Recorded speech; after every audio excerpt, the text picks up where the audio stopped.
ಎಲ್ಲರಿಗೂ ನಮಸ್ಕಾರ. ನನ್ನ ಹೆಸರು ಮೀನಾಕ್ಷಿ. ಯೋಗ ಇಸ್ ನಾಟ್ ಆಸನ ಅಲ್ಲ, ಅಥವಾ ಯೋಗ ಬರೀ ಪ್ರಾಣಾಯಾಮನೂ ಅಲ್ಲ. ಇದು ಇಂಟರ್ಲಿಂಕ್ ಆಗಿದೆ ಅನ್ನೋದು ಈ ಕ್ಲಾಸ್ ಸ್ಪೆಷಲಿ. ಯಾಕಂದರೆ ಯೋಗ ಆಸನವನ್ನು ಮಾಡಿ ಮತ್ತೆ ಬರೀ ಮೆಡಿಟೇಷನ್ನೇ ಮಾಡಬೇಕು ಅಥವಾ ಆಸನನೇ ಮಾಡಬೇಕು ಅನ್ನೋದೇನಿಲ್ಲ. ಈ ಮೆಡಿಟೇಷನ್ ಆಸನ ಎರಡು ಎಷ್ಟು ಬಹಳ ಮುಖ್ಯ ಅಂದರೆ ನಮಗೆ ನಮ್ಮ ಜೀವನದಲ್ಲಿ ಒಂದು ಕಲ್ತಿರೋದು ಆತ್ಮವಿಶ್ವಾಸ, ದಟ್ ಇಸ್ ಕಾನ್ಫಿಡೆಂಟ್.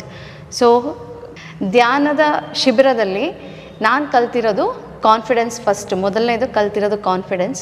ಹಾಗೆ ನನ್ನಲ್ಲಿ ನಾನು ಏನು ಸಾಧನೆ ಮಾಡಬಹುದು ಅನ್ನೋದು ಈ ಧ್ಯಾನದಿಂದ ಒಂದೊಂದು ಹೆಜ್ಜೆನೂ ಪ್ರತಿಯೊಂದು ದಿವಸ ಈ 5 ದಿವಸ ಕ್ಲಾಸಲ್ಲಿ, ಬರೀ 5 ದಿವಸ ಅಲ್ಲ ಕ್ಲಾಸ್ ಇದು, ನಾವು ನಿಜ ಜೀವನದಲ್ಲಿ ಹೇಗೆ ಅಳವಡಿಸ್ಕೋಬೇಕು ಧ್ಯಾನ ಕೂತಾಗ, ಅಥವಾ ಅದರಿಂದ ನಮಗೆ ಏನು ಅರ್ಥ ಆಗುತ್ತೆ, ಅಥವಾ ನಮ್ಮನ್ನು ನಾವೇನು ನೋಡ್ಕೋಬಹುದು ಅಥವಾ ನಾವೇನು ತಿಳ್ಕೊಬಹುದು ಅನ್ನೋದು ಈ ಧ್ಯಾನ ತುಂಬ ಉಪಯೋಗ ಇದೆ.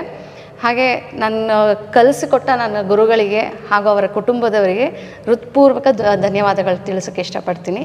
ಹಾಗೆ ನಾನು ಸೇರೋಕ್ಕೆ ಮುಂಚೆ ಈ ಕ್ಲಾಸ್ ನನಗೆ ಇನ್ಫ್ಲುಯೆನ್ಸ್ ಮಾಡಿರೋ ನನ್ನ ಫ್ರೆಂಡ್ಸ್ ಆಗಲಿ, ಸುತ್ತಮುತ್ತ ಇರೋ ನನ್ನಲ್ಲಿರೋ ನನ್ನ ಸ್ನೇಹಿತರಿಗಾಗಲಿ ಎಲ್ರಿಗೂ ನಾನು ಧನ್ಯವಾದ ಹೇಳ್ತೀನಿ. ಈ ಕ್ಲಾಸ್ ಮಾತ್ರ ತುಂಬ ಇಂಟ್ರೆಸ್ಟಿಂಗ್ ಆಗಿದೆ, ಖುಷಿಯಾಗೂ ತರುತ್ತೆ. ಸೊ ಎಲ್ಲರಿಗೂ ಜಾಯ್ನ್ ಆಗಿ. ಮುದ್ರೆ ತುಂಬ ಉಪಯೋಗ ಇದೆ. ಆ ಮುದ್ರೆ ಕಲ್ತಿರೋದು ಪ್ರತಿ ದಿವಸ ಅಭ್ಯಾಸ ಮಾಡ್ಕೊಳ್ತಾ ಇದ್ದರೆ ನಮ್ಮಲ್ಲೇ ಒಂದು ಉತ್ಸಾಹ, ಹೊಸ ಚೇತನ ಅನ್ನೋದು ಮೂಡಿಸುತ್ತೆ. ಧನ್ಯವಾದಗಳು.